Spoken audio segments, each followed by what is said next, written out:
আসসালামু আলাইকুম। কেমন আছেন আপনারা? আশা করি মহান আল্লাহর রহমতে সবাই ভালো আছেন। আজকে আমরা ইংলিশের গুরুত্বপূর্ণ একটা টপিক নিয়ে আলোচনা করব, সেটা হলো ভয়েস চেঞ্জ। আপনারা যারা যুক্ত হয়েছেন অবশ্যই একটু কমেন্ট করে জানাবেন যে আমার কথা ক্লিয়ার শোনা যাচ্ছে কিনা।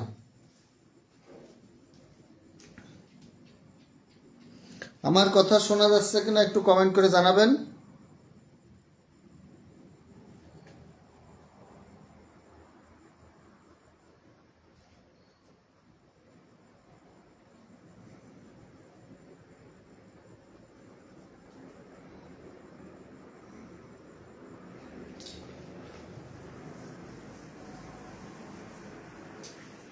আমার কথা ক্লিয়ার শোনা যাচ্ছে কিনা একটু কমেন্ট করে আমাকে জানাবেন।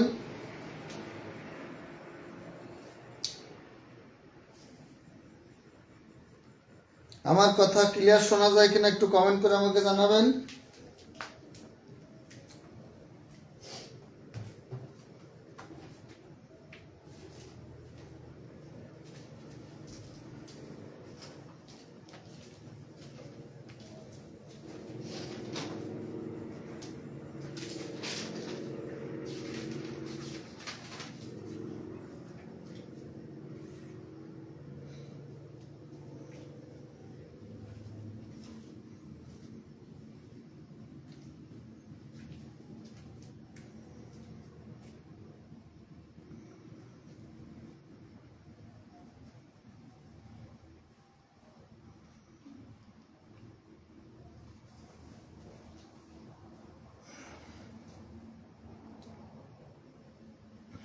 আমার কথা শোনা যাচ্ছে কিনা ক্লিয়ার একটু কমেন্ট করে জানাবেন।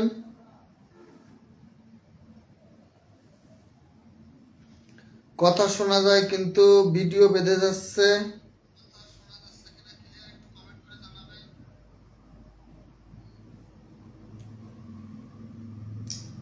সবাই একটু কমেন্ট করে জানান যে কথা শোনা যায় কিনা, ক্লিয়ার কিনা। সবাই একটু কমেন্ট করবেন। হ্যাঁ, ওয়ালাইকুম আসসালাম। আমার কথা শোনা যাচ্ছে কিনা ক্লিয়ার একটু কমেন্ট করে জানাবেন আমাকে। হ্যাঁ হ্যাঁ, তাহলে যারা যুক্ত হয়েছে একটু কমেন্ট করে আমাকে জানান যে আমার কথা ক্লিয়ার শোনা যাচ্ছে কিনা।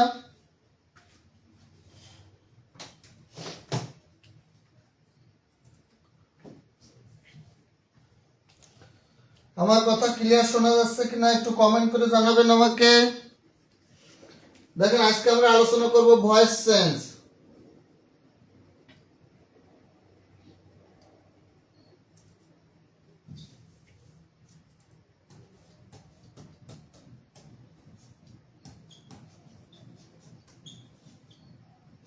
আজকে আমরা আলোচনা করব ভয়েস চেঞ্জ। ভয়েস চেঞ্জ থেকে কিন্তু নিবন্ধন পরীক্ষায় একটা কোশ্চেন অবশ্যই আসবে, এবং নিবন্ধন বলেন প্রাইমারি বলেন সব জায়গাতে কিন্তু ভয়েস চেঞ্জ থেকে একটা কোশ্চেন অবশ্যই আসবে। এখান থেকে কিন্তু কোশ্চেন কোনোবার আসেনি এরকম রেকর্ড এখনো পর্যন্ত নাই। অর্থাৎ প্রতি বছরই কিন্তু নিবন্ধন পরীক্ষায় একটা কোশ্চেন, এমনকি 2-3টা কোশ্চেনও ভয়েস থেকে চলে আসে। তাহলে আজকে আমরা সে ভয়েসটা নিয়ে আলোচনা করব। যারা যুক্ত হয়েছেন একটু দ্রুত কমেন্ট করবেন যে আমার কথা ক্লিয়ার শোনা যাচ্ছে কিনা। যারা যুক্ত হয়েছেন দ্রুত একটু কমেন্ট করে আমাকে জানাবেন আমার কথা ক্লিয়ার শোনা যাচ্ছে কিনা। একটু দ্রুত কমেন্ট। হ্যাঁ, ওয়ালাইকুম আসসালাম। যারা যুক্ত হয়েছেন আসসালামু আলাইকুম বস। ওয়ালাইকুম আসসালাম। যারা যুক্ত হয়েছেন তারা একটু কমেন্ট করে আমাকে জানাবেন যে আমার কথা ক্লিয়ার শোনা যাচ্ছে কিনা। দেখেন, আমরা আজকে ভয়েস চেঞ্জ করব। ভয়েস চেঞ্জ থেকে মূলত প্রশ্ন আসবে। সব জায়গা থেকে কিন্তু ভয়েস চেঞ্জের কোশ্চেন আসে না, সব নিয়ম থেকে আসে না। কোন কোন জায়গা থেকে কোশ্চেন আসে সেটা আমরা আগে একটু আলোচনা করি। সেটা হলো অ্যাসার্টিভ সেন্টেন্স থেকে। অ্যাসার্টিভ সেন্টেন্স, অ্যাসার্টিভ সেন্টেন্স, এই অ্যাসার্টিভ সেন্টেন্স থেকে কোশ্চেন হয়। ইন্টারোগেটিভ সেন্টেন্স থেকে কোশ্চেন হয়। ইন্টারোগেটিভ সেন্টেন্স থেকে কোশ্চেন হয়। 3 নাম্বার হলো imperative sentence. Imperative, imperative sentence থেকে কোশ্চেন হয়। আর অপারেটিভ এক্সক্লেমেটরি, এই দুটো সেন্টেন্স থেকে মানে কোশ্চেন হয় না বললেই চলে, খুব কম হয়। আর আপনাদের নিবন্ধন বা প্রাইমারি পরীক্ষাতে অপারেটিভ সেন্টেন্স, এক্সক্লেমেটরি সেন্টেন্স থেকে ভয়েস চেঞ্জ দেয় না। ভয়েস চেঞ্জ আপনাদের ভালো করে শিখতে হবে। অ্যাসার্টিভ, ইন্টারোগেটিভ আর ইম্পারেটিভ। আর এর বাইরে মোডাল অক্সিলারি ভার্ব। কোনটা? মোডাল অক্সিলারি অর্থাৎ মোডাল অক্সিলারি ভার্ব থাকলে অ্যাক্টিভ থেকে কিভাবে প্যাসিভ ভয়েস করব সেটা আমাদের শিখতে হবে। এখন আমাদের পরীক্ষায় অ্যাক্টিভ থেকে প্যাসিভেও আসে, আবার প্যাসিভ থেকে অ্যাক্টিভ করতেও আসে। তাহলে আমরা যদি অ্যাক্টিভ থেকে প্যাসিভ করতে পারি তাহলে আমরা প্যাসিভ থেকে অ্যাক্টিভও করতে পারবো, এটা নিয়ে কোনো সমস্যা হবে না। আমরা অ্যাক্টিভ থেকে পরীক্ষায় ধরেন 100টা কোশ্চেন যদি ভয়েস থেকে আসে, মিনিমাম 90টা কোশ্চেন আসে অ্যাক্টিভ থেকে প্যাসিভ, আর হয়তো 10টা কোশ্চেন আসে প্যাসিভ থেকে অ্যাক্টিভ। এখন আপনি যদি অ্যাক্টিভ থেকে প্যাসিভ করতে পারেন তাহলে প্যাসিভ থেকে অ্যাক্টিভও আপনি উল্টা দিক দিয়ে ফিরে আসতে পারবেন। তাহলে হ্যাঁ জি শোনা যায়। তাহলে লেখার রং বুঝতে পারছি না, হলুদ, হ্যাঁ অবশ্যই লেখার রং বোঝা না গেলে আমরা কোন রংটা নিলে ভালো হয়? হ্যাঁ তাহলে আমরা লাল রংটা নিয়ে দেখি, লাল রংটা বোঝা যায় কিনা সেটা খেয়াল করেন। যে রঙে বোঝা যাবে আমরা সেই রং নিব, সমস্যা নেই। তাহলে আমরা প্রথম অ্যাসার্টিভ সেন্টেন্সটা দিয়ে শুরু করব। আর অ্যাসার্টিভ সেন্টেন্সে আমরা সবাই আমি আপনাদেরকে পড়িয়েছি টেন্সের যে অ্যাক্টিভ মানে প্রত্যেকটা টেন্সের অ্যাক্টিভের যে স্ট্রাকচার, এটা কিন্তু আমাদেরকে অবশ্যই মনে রাখতে হবে। আমাদের ভয়েস চেঞ্জ করতে গেলে কিন্তু আমাদের প্রত্যেকটা বাক্যর ইম্পারেটিভ সেন্টেন্স ছাড়া, ইম্পারেটিভ সেন্টেন্স আর মোডাল অক্সিলারি ভার্বযুক্ত বাক্য ছাড়া বাকি সকল সেন্টেন্সের কিন্তু আমাদের টেন্স চেনা দরকার আছে। যেমন ইম্পারেটিভ সেন্টেন্স কিন্তু প্রেজেন্ট ইনডেফিনিট টেন্স ছাড়া অন্য কোনো টেন্সের ইম্পারেটিভ সেন্টেন্স হয় না। আপনারা জানেন কন্টিনিউয়াস টেন্স অর্থাৎ present continuous, past continuous, present perfect continuous, past perfect continuous, তারপরে প্রেজেন্ট পারফেক্ট, পাস্ট পারফেক্ট। হ্যাঁ, এই যে পারফেক্ট টেন্স, কন্টিনিউয়াস টেন্সের কখনো কি হয় না, ইম্পারেটিভ সেন্টেন্স হয় না। শুধু ইম্পারেটিভ সেন্টেন্স হয় একটা টেন্সে, সেটা হলো প্রেজেন্ট টেন্স, এবং প্রেজেন্ট ইনডেফিনিট টেন্সেরই শুধুমাত্র কি হয়, ইম্পারেটিভ। বাকি টেন্সের কোনো ইম্পারেটিভ সেন্টেন্স হয় না। তার মানে আমাদেরকে অ্যাসার্টিভ এবং ইন্ট্রোগেটিভ এই দুটা সেন্টেন্স থেকে যদি আমাদের অ্যাক্টিভ থেকে প্যাসিভ বা প্যাসিভ থেকে অ্যাক্টিভ করতে হয় তাহলে অবশ্যই আমাদের 12টা টেন্সের প্রত্যেকটারই আমাদের কি গঠন প্রণালীটা জানতে হবে। তাহলে আমরা শুরু করি। খেয়াল করেন সবাই একটু যারা যারা যুক্ত আছেন একটু কমেন্ট করে জানান। তাহলে আমরা শুরু করব। দেখেন আমরা প্রথম প্রেজেন্ট ইনডেফিনিট টেন্সটা দিয়ে শুরু করি। যেমন আমরা জানি প্রেজেন্ট ইনডেফিনিট টেন্স এবং পাস্ট ইনডেফিনিট, আমরা প্রথম করছি অ্যাসার্টিভ সেন্টেন্সটা। আমরা প্রথম কোন টেন্স করব? Assertive sentence. তাহলে অ্যাসার্টিভ সেন্টেন্সের আমরা কিভাবে অ্যাক্টিভ সেন্টেন্স থেকে প্যাসিভ সেন্টেন্সে রূপান্তর করব সেটা আমরা কিন্তু এখন দেখব। তাহলে প্রথম আমরা শুরু করব রুল নাম্বার 1। রুল নম্বর 1-এ আমরা শিখব অক্সিলিয়ারি ভার্ব। আমরা জানি যে প্রত্যেকটা টেন্সকে যদি আমি অ্যাক্টিভ থেকে প্যাসিভ করতে যাই, প্রত্যেকটা বাক্যকে অ্যাক্টিভ থেকে প্যাসিভ করতে যাই, তাহলে আমাকে অবশ্যই একটা অক্সিলিয়ারি ভার্বের সাহায্য নিতে হবে।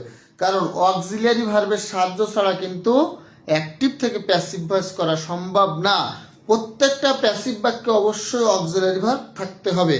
এখন আমাদের মূল টেন্সে যে 12টা টেন্স আছে, ভাই এই 12টা টেন্সের ভিতরে 2টা টেন্স আছে যার কোনো অক্সিলিয়ারি ভার্ব নাই, যেমন প্রেজেন্ট ইনডেফিনিট টেন্স আর কি পাস্ট ইনডেফিনিট টেন্স।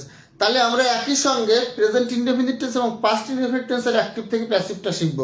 তাহলে 2টা টেন্স, 12টা টেন্সের মধ্যে 2টা টেন্সের অক্সিলিয়ারি ভার্ব নাই, সেটা হলো প্রেজেন্ট ইনডেফিনিট এবং পাস্ট ইনডেফিনিট। তাহলে এই অক্সিলিয়ারি ভার্ববিহীন বাক্যকে অ্যাক্টিভকে আমরা প্যাসিভে কিভাবে রূপান্তর করবো সেটা একটু খেয়াল করব। তাহলে সাহায্যকারী ভার্ববিহীন বাক্যকে অ্যাক্টিভে রূপান্তর। তাহলে সাহায্যকারী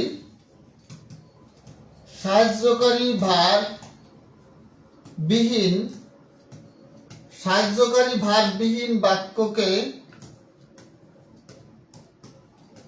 অ্যাক্টিভ থেকে প্যাসিভ, অ্যাক্টিভ থেকে কি বলেন প্যাসিভ, অ্যাক্টিভ থেকে প্যাসিভে রূপান্তর। সাহায্যকারী ভার্ববিহীন বাক্যকে অ্যাক্টিভ থেকে প্যাসিভে রূপান্তর। আমরা যারা যারা ক্লাসে যুক্ত হয়েছি সবাই আমরা একটু ব্ল্যাক কালি দেব। ওকে, কালিতে দেখি এখন ঝামেলা হচ্ছে খুব। আচ্ছা দিলাম ব্ল্যাক কালি। তাহলে সাহায্যকারী ভার্ববিহীন বাক্যকে অ্যাক্টিভ থেকে প্যাসিভে রূপান্তর করতে গেলে প্রথমে কি করতে হবে? প্রথম আমাদের অ্যাক্টিভ বাক্যের অবজেক্টকে কি করতে হবে? প্যাসিভ বাক্যের সাবজেক্ট করতে হবে। প্যাসিভ বাক্যের কি করতে হবে, সাবজেক্ট করতে হবে, তারপরে অক্সিলারি ভার্ব আনতে হবে। যদি বাক্যটা আপনি দেখেন প্রেজেন্ট টেন্স আছে, বাক্যটা কোন টেন্স আছে, অক্সিলারি ভার্ব নাই, আর ভার্বটা আছে প্রেজেন্ট টেন্স, তাহলে আমরা ধরে নিব এটা প্রেজেন্ট ইনডেফিনিট টেন্স আছে।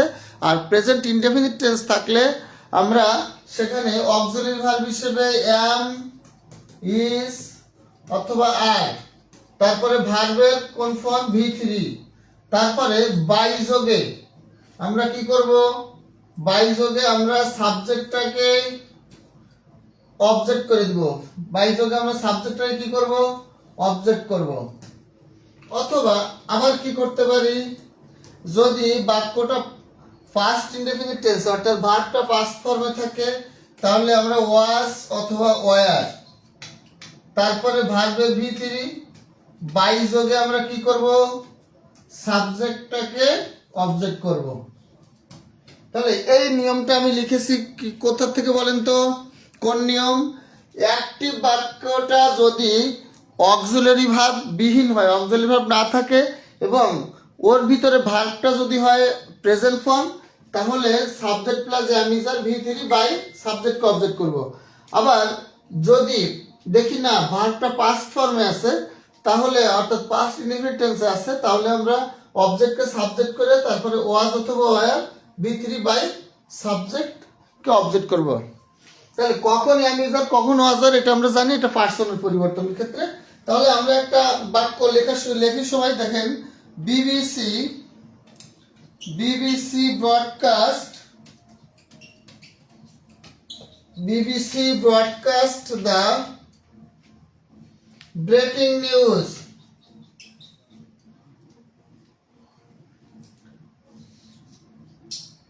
BBC broadcast the breaking news। হ্যাঁ, তাহলে এইটা অ্যাক্টিভ থেকে প্যাসিভ করেন তো সবাই একটু, এইটা এই বাক্যটাকে অ্যাক্টিভ থেকে একটু প্যাসিভ করে আমাকে দেখেন তো, বাক্যটাকে অ্যাক্টিভ থেকে প্যাসিভ করলে কি হবে, দেখেন বাক্যটা এই যে ব্রডকাস্ট, এই ব্রডকাস্টটা কোন টেন্সে আছে বলতে পারবেন,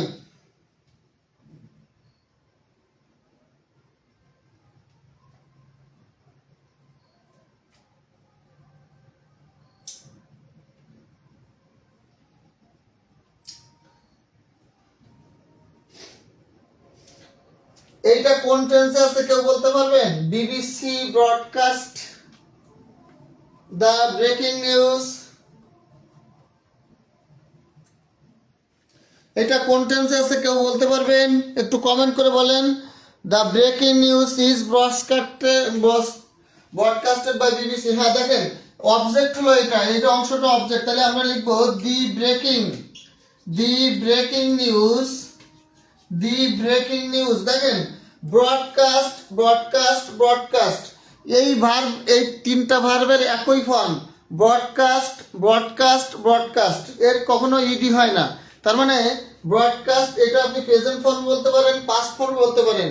ব্রডকাস্ট, টেলিকাস্ট, পুট, কাট, শার্ট, এই ভার্বগুলো তিনটা ফর্ম একই। তার মানে আপনি এখানে প্রেজেন্ট ইনডেফিনিট টেন্স মনে করলে কি দিতে পারবেন, ব্রডকাস্ট, এর সাথে কিন্তু কখনো ইডি যোগ হবে না। Broadcast by BBC, broadcast by কি বলেন, বিবিসি। তাহলে the breaking news is broadcast by BBC, কখনো কিন্তু এর সঙ্গে ইডি দেওয়া যাবে না। আমার এক ভাই হালিম ভাই লিখেছেন the breaking news is broadcasted by BBC, না ভাই এটা হবে না, হবে কি the breaking news is broadcast by BBC. এখন আপনি চাইলে the breaking news was broadcast by বিবিসিও দিতে পারতেন। এখন অপশনে যদি ফার্স্টেরটা থাকে তাও নিতে পারবেন, প্রেজেন্টেরটা থাকলে নিতে পারবেন, কোনো সমস্যা নেই। কারণ এই ব্রডকাস্ট এটা পাস্ট টেন্সে হতে পারে, প্রেজেন্ট টেন্সে হতে পারে, কারণ এর সঙ্গে কোনো কি, এর সঙ্গে আপনি কি নেন, এর সঙ্গে এস বাই এস নাই। তাহলে এস বাই এস যদি না থাকে আপনি এটা কি নিবেন বলেন, দেখেন এইটা আপনি এখানে ইজ নিতে পারবেন না, এটা কিনতে পারবেন না, ইজ নিতে পারবেন না। হ্যাঁ আমি প্রথমটা লিখেছি কিন্তু ভুল লিখেছি, তাহলে এখানে কি নিবেন বলেন, এখানে ওয়াজ নিতে হবে, এখানে কি নিতে হবে? ওয়াজ। ইজ কেন নেওয়া যাবে না? কারণ বিবিসি একটা প্রতিষ্ঠান, থার্ড পারসন সিঙ্গুলার নাম্বার, তাহলে ভার্বের শেষে এস বাই এস থাকতে হবে। তাহলে ব্রডকাস্ট এইটা কিন্তু বেস ফর্ম, ব্রডকাস্ট এটা কিন্তু ফার্স্ট ফর্ম, ব্রডকাস্ট এটা পাস্ট পার্টিসিপল ফর্ম। এখন ভাই কথা হলো এই বাক্যটা প্রেজেন্টে আছে না পাস্টে আছে, আমরা বুঝবো কি করে? দেখেন বিবিসি ব্রডকাস্ট, যদি বিবিসি সাবজেক্ট হয় থার্ড পারসন সিঙ্গুলার নাম্বার, তাহলে ব্রডকাস্টের শেষে এস থাকতে হবে, তাহলে প্রেজেন্ট ইনডেফিনিট হবে। আর যদি ব্রডকাস্টের শেষে এস না থাকে, ব্রডকাস্ট টি থাকে শুধু, তাহলে এটা আমাদের পাস্ট টেন্স মনে করতে হবে। তখন ইজ দিলে অ্যান্সার হবে না, তখন হবে ওয়াজ। তাহলে the breaking news was broadcast by BBC, এখানে ব্রডকাস্টেড করা যাবে না, কারণ ভাই এর তিনটা ফর্মই একই। ভাইরা ক্লিয়ার কিনা বলেন? এই কোশ্চেনটা কিন্তু নিবন্ধন পরীক্ষায় এসেছে, সবাই ক্লিয়ার কিনা? তাহলে এই প্রশ্নটা আসলে কিন্তু আমরা সবাই ভুল করতাম। ক্লিয়ার কিনা একটু বলেন, প্রশ্নটা ক্লিয়ার কিনা সবার কাছে? হ্যাঁ, এরপরে আমরা আরেকটা প্রশ্ন অ্যান্সার করি। এই কোশ্চেনগুলো কিন্তু খেয়াল রাখতে হবে। বিবিসি ব্রডকাস্ট যখন এস দেওয়া থাকবে তখন প্রেজেন্ট ইনডেফিনিট, যখন শুধু ব্রডকাস্ট দেওয়া থাকবে তখন past tense. We don't like idol people, we don't like idol people. ভাই এই কোশ্চেনটা এসেছে 27তম বিসিএসে, এই কোশ্চেনটা এসেছে 27তম না 17তম বিসিএসে, এই কোশ্চেনটা 17তম বিসিএসে এসেছে, আপনাদের জন্য খুব ইম্পর্টেন্ট।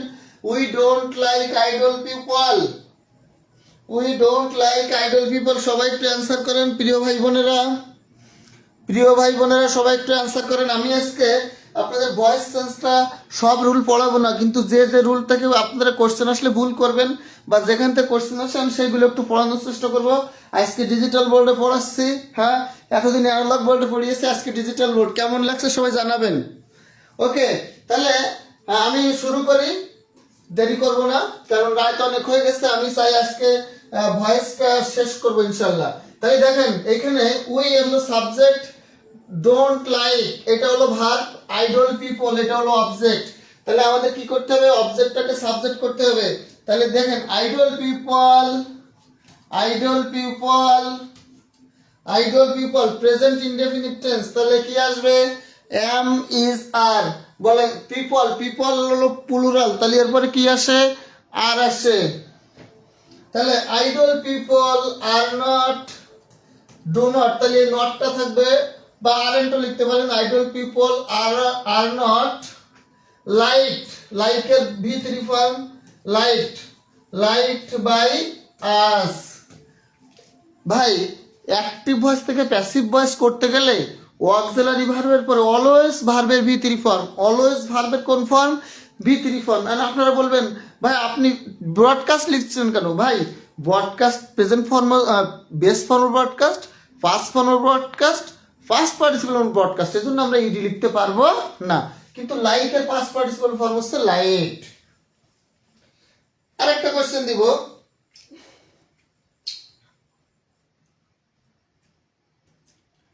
দেখেন Fortune, Fortune braves, Fortune braves, Fortune braves the, Fortune braves, Fortune favours the brave, Fortune favours, Fortune favours the brave. Fortune খুব ইম্পর্টেন্ট একটা প্রশ্ন, এই প্রশ্নটা বিভিন্নবার পরীক্ষায় এসেছে। দেখেন ফরচুন ফেভার্স দ্য ব্রেভ অর্থ হলো কি?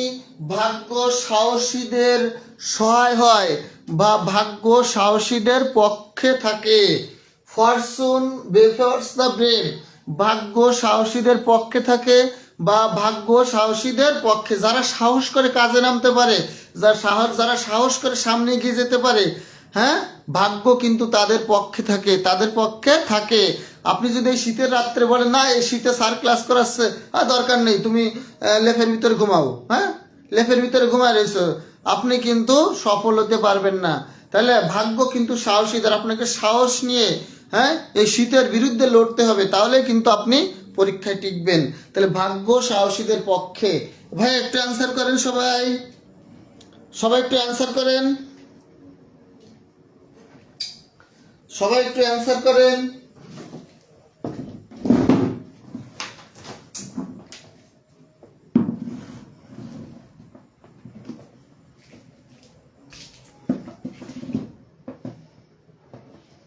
সবাই একটু অ্যান্সার করেন ভাইরা বোনেরা।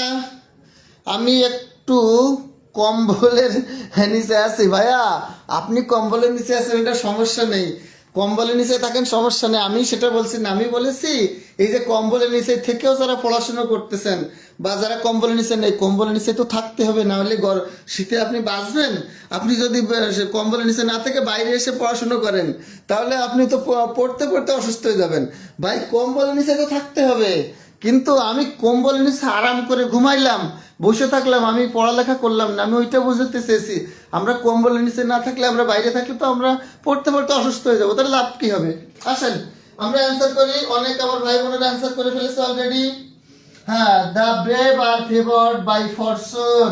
চমৎকার চমৎকার অ্যান্সার, চমৎকার হয়েছে। দেখেন the brave, the brave.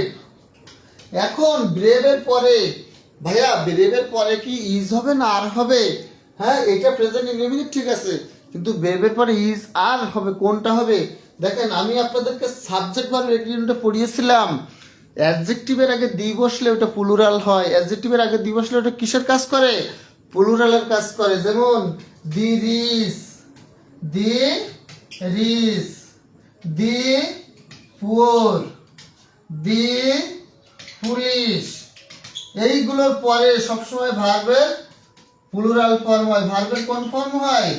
Plural form হয়। তার মানে অ্যাডজেক্টিভের আগে যদি দি বসানো হয় তাহলে তারপরে ভার্বটা কি হয়? প্লুরাল হয়। অ্যাডজেক্টিভের আগে দি বসলে ভার্বটা কি হয়? প্লুরাল হয়।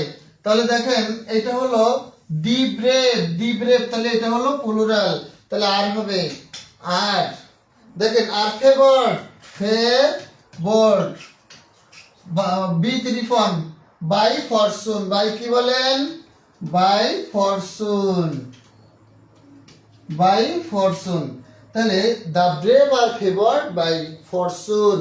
তাহলে আমরা দেখলাম অক্সিলারি ভার্ববিহীন কোনো অ্যাক্টিভ ভয়েসকে প্যাসিভ ভয়েসে রূপান্তর করতে গেলে কি হবে? তাহলে অক্সিলারি ভার্ব নেই 12টা টেন্সের মধ্যে 2টা টেন্স আছে, প্রেজেন্ট ইনডেফিনিট আর পাস্ট ইনডেফিনিট। তাহলে প্রেজেন্ট ইনডেফিনিট হলে অ্যাম ইজ আর আনতে হবে, আর পাস্ট ইনডেফিনিট হলে ওয়াজ আর আনতে হবে। তাহলে এটা আমরা শিখলাম, 1 নম্বর রুল শেষ। এই জাতীয় কোশ্চেন আপনারা আসলে ইনশাল্লাহ পারবেন। শুধু টেন্সটা আইডেন্টিফাই করতে হবে যে অক্সিলারি ভার্ব নাই, তাহলে প্রেজেন্ট ইনডেফিনিট আছে না পাস্ট ইনডেফিনিট আছে, এটা আইডেন্টিফাই করলে হয়ে যাবে। এরপর রুল নাম্বার 2। দেখেন রুল নাম্বার 2 তে আসছে আমরা continuous tense, present continuous, past continuous দুইটাকে একসাথে করব। তাহলে প্রেজেন্ট কন্টিনিউয়াস টেন্সের ক্ষেত্রে আমরা কি করব? দেখেন আমাদের অ্যাক্টিভ ভয়েসে থাকবে হচ্ছে এম, অ্যাক্টিভ ভয়েসে থাকবে কি? এম, ইজ, আর। তাহলে অ্যাক্টিভ ভয়েসে থাকবে আমাদের, আমি শুধু ভার্বের ফর্মটা দেখাচ্ছি কারণ ভাই অবজেক্টকে সাবজেক্ট করতে হবে, সাবজেক্টকে অবজেক্ট করতে হবে, এগুলো ভয়েসের ক্ষেত্রে সব একই রকম, এগুলো বারবার আমার বলার দরকার নেই। তাহলে দ্বিতীয় নাম্বার রুল হচ্ছে am is are plus verb ING যদি থাকে, এম ইজ আর প্লাস যদি ভার্ব আইএনজি থাকে তাহলে অ্যাক্টিভ ভয়েসে আমাদের কি করতে হবে? আমাদের am is are plus verb ING এইটা যদি থাকে তার মানে প্রেজেন্ট কন্টিনিউয়াস, আমাদেরকে করতে হবে am is are plus being plus V3, am is are plus being plus কি বলেন তো? V3, am is are plus being plus কি? V3। তারপরে বাই যদি সাবজেক্ট অবজেক্ট, কিন্তু যদি থাকে ওয়াজ ওয়্যার অর্থাৎ past continuous, was were plus verb ING যদি অ্যাক্টিভ বাক্যে থাকে তাহলে প্যাসিভে কি হবে? Was oblique were plus being plus being plus V3 plus being plus কি? V3। তাহলে ওয়াজ ওয়্যার প্লাস ভার্বের সাথে আইএনজি যদি থাকে তাহলে ওয়াজ ওয়্যার বিং প্লাস ভার্বের কোন ফর্ম হবে? V3 ফর্ম হবে। ভার্বের কোন ফর্ম হবে? V3 ফর্ম হবে। তাহলে দেখেন আমরা এখানে কি করব, আমরা এখানে দু একটা উদাহরণ করব যেগুলো আমাদের কন্টিনিউয়াস টেন্স থেকে বিগত সালে নিবন্ধন পরীক্ষা এসেছে। দেখেন একটা কোশ্চেন আমরা প্রথমে লিখি, মুক্তি মুক্তি মুক্তি মুক্তি একটা মেন নাম। মুক্তি ইজ রাইটিং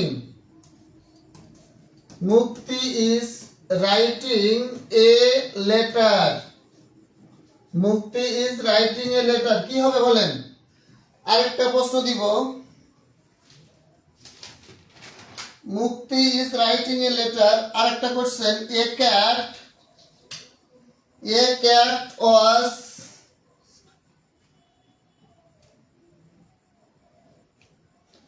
was stalking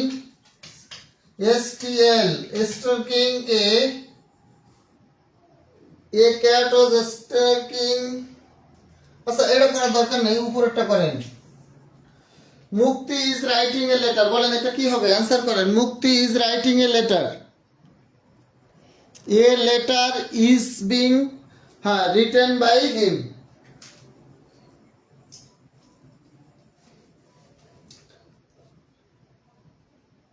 তারপরে লেখেন, they war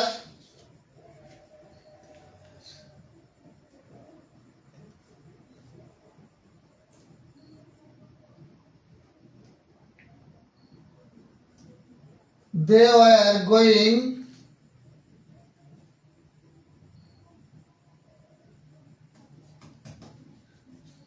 they were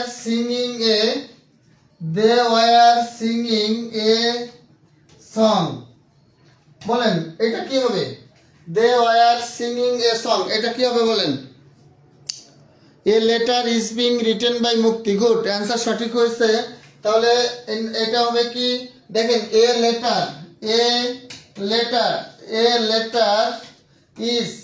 a letter উপর is বসে, তাহলে a letter is being continuous টেন্সে being হয় being being। a letter is being written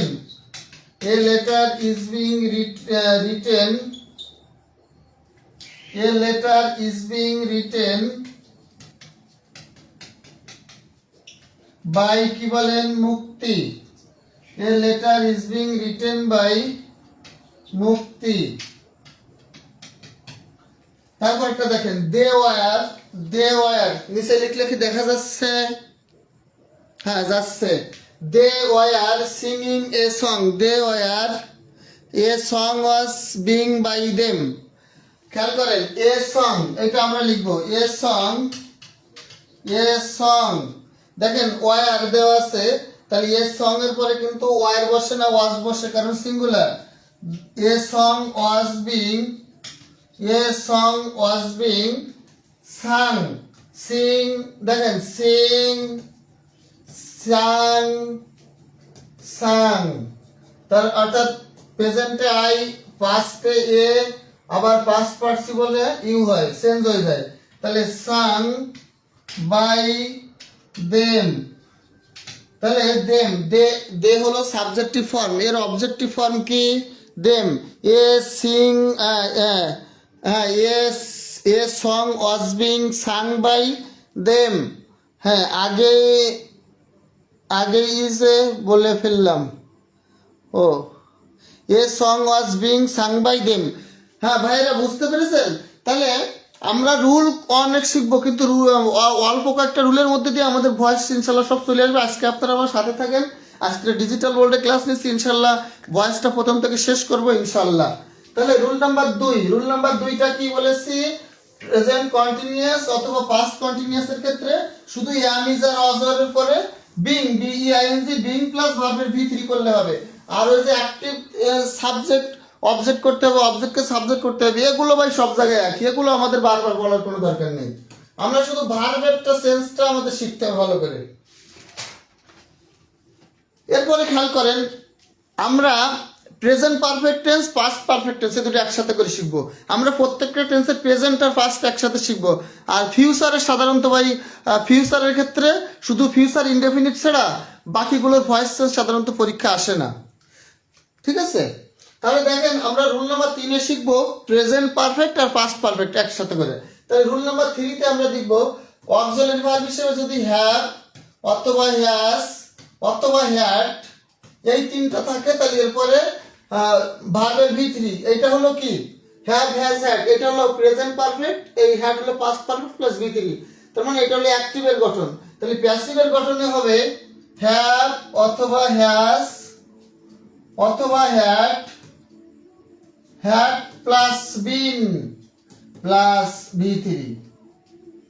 তাহলে অ্যাক্টিভে যদি হ্যাভ হ্যাজ হ্যাড এর পরে V3 থাকে, প্যাসিভে হবে have has had been plus V3, been plus কি বলেন V3, তারপরে সাবজেক্ট অবজেক্ট। আমাদের ভাই কি করতে হবে, শর্টকাটে শুধু আমাদের ভার্বের ফর্মটা, টেন্সের ভার্বের ফর্মটা চিনলে হবে। আমাদের কিন্তু ওই বাকিগুলো আমাদের মুখস্থ করার দরকার নেই, কারণ ওগুলো আর প্রত্যেকটা সেন্টেন্সের প্রত্যেকটা টেন্সে একই রকম। তাহলে আমরা একটা বাক্য অ্যান্সার করা শুরু করেন সবাই। আই হ্যাড, পরীক্ষা এসেছে, আই হ্যাড রিটেন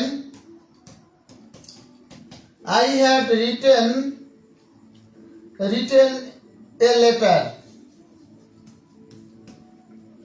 একটা অ্যান্সার করেন, দুইটা লেখেন। সফল হ্যাজ মেড, সফল হ্যাজ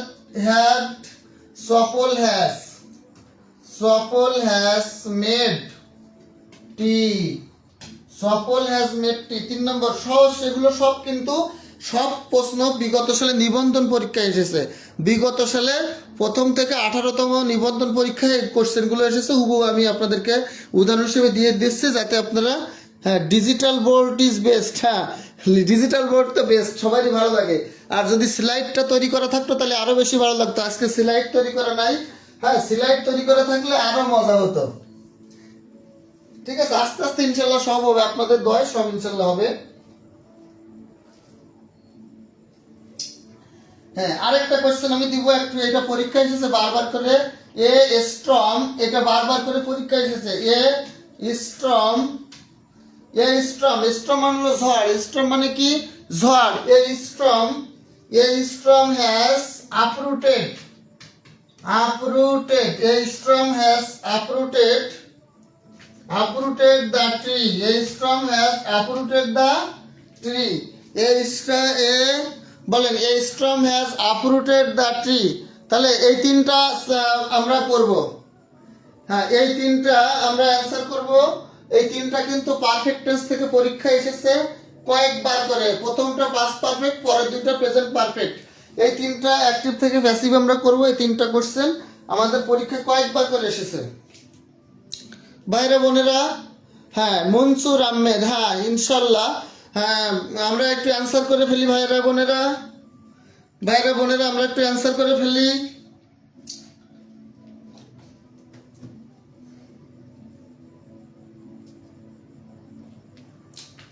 ভাইরা বোনেরা আমরা একটু অ্যান্সার করে ফেলি।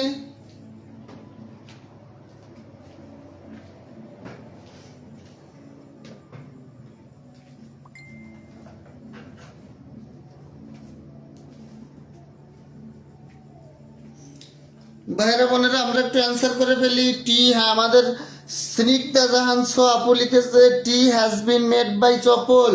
ওকে আমি অ্যান্সার করা শুরু করি সময় নষ্ট বেশি না করে। দেখেন প্রথমটা আমি অ্যান্সার করব, I had written a letter. অ্যান্সারটা হয়তো সবাই পারবে ইনশাল্লাহ। এ লেটার অবজেক্টকে সাবজেক্ট করব। ভাই ভয়েসের এগুলোই কোশ্চেন আসবে, ভয়েসের কোশ্চেন আসলে আপনারা ইনশাল্লাহ সবাই পারবেন, আমি আশা করি কেউ ভুল করবেন না। রিটেন, দেখেন হ্যাড থাকলে আমি বলেছি শুধু এই তিনটা যেটা থাকুক এর সাথে শুধু বিন, এর সাথে শুধু ভাইয়া কি বিন, এর সাথে শুধু ভাইয়া কি বিন। এ লেটার হ্যাড বিন, বলেন হ্যাড বিন। রিটেন যা আছে তাই, written by me, written by কি বলেন ভাইয়া মি, রিটেন বাই কি বলেন ভাইয়া মি। বুঝতে পেরেছেন সবাই? ওকে আমরা 2 নম্বর কোশ্চেন অ্যান্সার করব ভাইরা বোনেরা। সফল হ্যাজ মেড টি, এটা আছে প্রেজেন্ট পারফেক্ট টেন্স। কোন টেন্স আছে? প্রেজেন্ট পারফেক্ট টেন্স আছে। তাহলে অ্যান্সার করব টি, তাহলে সাবজেক্ট নিয়ে আসবো, অবজেক্টকে সাবজেক্ট করব টি। দেখেন টির পরে হ্যাজ বসে, টি হ্যাজ মেড, তাহলে মেডের আগে কি করতে হবে? Been. Tea has been made, made, tea has been made, made by, কার দ্বারা তৈরি হয়েছে? Chapal. Tea has been made by Chapal. Clear কিনা ভাইরা বোনেরা আমার? 3 নম্বর question, a storm has uprooted the tree. A storm মানে একটা ঝড়, আপরুটেড মানে গাছ, আপরুটেড দ্য ট্রি মানে গাছের শিকড় উপড়ে ফেলেছিল। এ স্টর্ম, হ্যাঁ, হ্যাজ আপরুটেড দ্য ট্রি, একটা ঝড় একটা গাছের কি করেছিল? গাছ উপড়ে ফেলেছিল। আপরুট মানে শিকড় সব উঠে ফেলানো।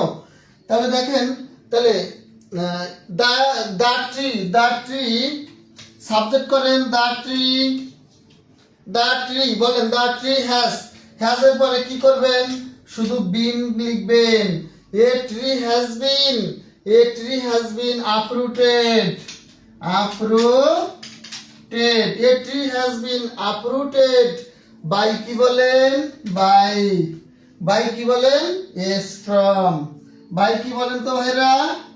এ স্টর্ম। হ্যাঁ প্রিয় ভাই বোনেরা, ক্লিয়ার কিনা একটু বলেন? প্রিয় ভাই বোনেরা ক্লিয়ার কিনা একটু বলেন? দেখেন কত সহজ। ওই বড় বড় রুল মুখস্থ করার দরকার নেই। আমার প্রত্যেকটা টেন্সের জন্য রুল মুখস্থ করার দরকার নেই। আমি আপনাদেরকে এরকম 12-13টা রুল পড়াবো। 12-13টা রুলের ভিতরে আপনার সব টেন্স, ভয়েস সব কিছু ইনশাল্লাহ চলে আসবে। ঠিক আছে, আমরা 3 নম্বর রুল শেষ করলাম। ওকে, মাহমুদুল হাসান ভাই লিখেছে ডান। সবাই আমরা একটু কমেন্ট করব যে ক্লিয়ার কিনা। ভাইরা বোনেরা ক্লিয়ার কিনা একটু কমেন্ট করে আমাকে জানাবো। তাহলে আমরা এটা মুছে দিলাম। আর এই ক্লাসটা রেকর্ডিং থাকবে, আপনারা ক্লাসটা কয়েকবার করে দেখবেন। আমি যে উদাহরণগুলো দিচ্ছি এগুলো সব বিগত সালে কোশ্চেন। ইনশাল্লাহ ভাগ্য ভালো থাকলে এখান থেকে হুবহু আপনারা একটা দুটো কমেন্ট পেয়ে যেতে পারেন।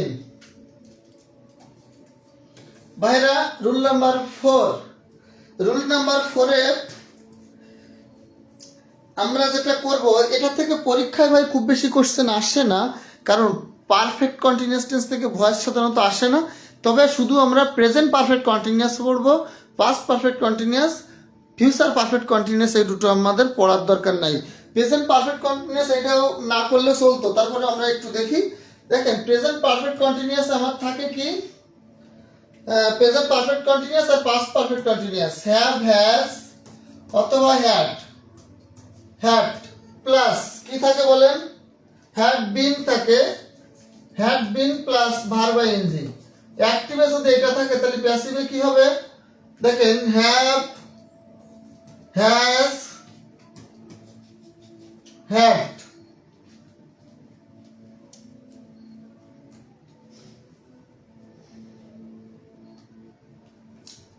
হ্যাড তারপরে কি হবে? Been, B double N, been plus আবার বিআইএনজি প্লাস ভি3। এই অংশটা আমার পরীক্ষায় থাকবে। দেখেন তাহলে আমি আবার একটু মুখে বলি। আমার প্রেজেন্ট পারফেক্ট কন্টিনিউয়াস টেন্স অথবা প্রেজেন্ট পাস্ট পারফেক্ট কন্টিনিউয়াস টেন্সের গঠন হলো হ্যাভ, হ্যাজ, হ্যাড এর পরে বিন, বি ডাবল এন, বিন তারপরে ভার্ব আইএনজি।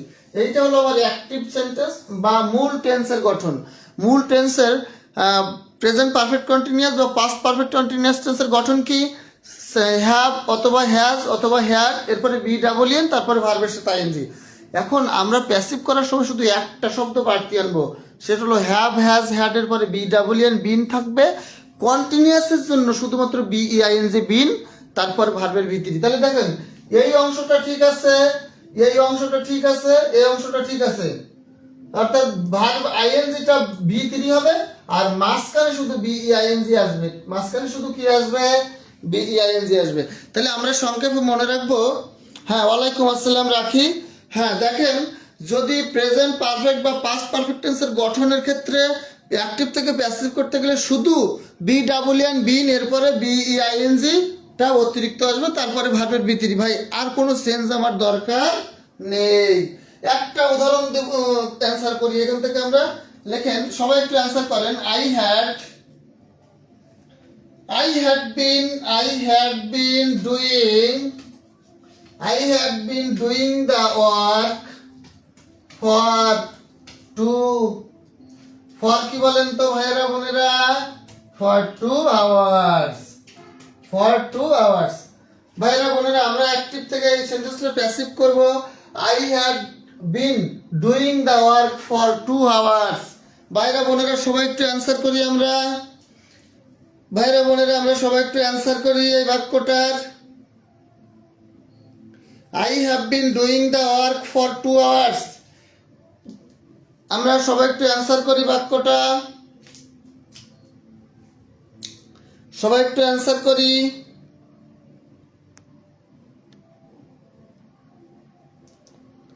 সবাই একটু অ্যান্সার করি আমরা ওকে তাহলে আমি এখন দেখি অ্যান্সারটা কি হবে বলে দেখেন ফর 2 আওয়ার্স এই অংশটা কিন্তু adverb of time for 2 hours এই অংশটা কি অ্যাডভার্ব ফ্রেজ বা অ্যাডভার্ব অফ টাইম তাহলে অ্যাডভার্ব কিন্তু কখনো ভাইরা বাক্যের সাবজেক্ট হতে পারবে না অ্যাডভার্ব কি হতে পারবে না অ্যাডভার্ব কখনো কোনো বাক্যের সাবজেক্ট হতে পারে না তাহলে অ্যাডভার্ব যদি বাক্যের সাবজেক্ট না হতে পারে তাহলে এই দা ওয়ার্ক হলো এখানে অবজেক্ট এই বাক্যের অবজেক্ট হলো দা ওয়ার্ক এটা কিন্তু অ্যাডভার্ব অফ ফ্রেজ এটা কি অ্যাডভার্ব ফ্রেজ অর্থাৎ adverb of time adverb phrase মানে অ্যাডভার্ব অফ টাইম দেখেন এইখানে দা ওয়ার্ক তাহলে নিয়ে আসেন the work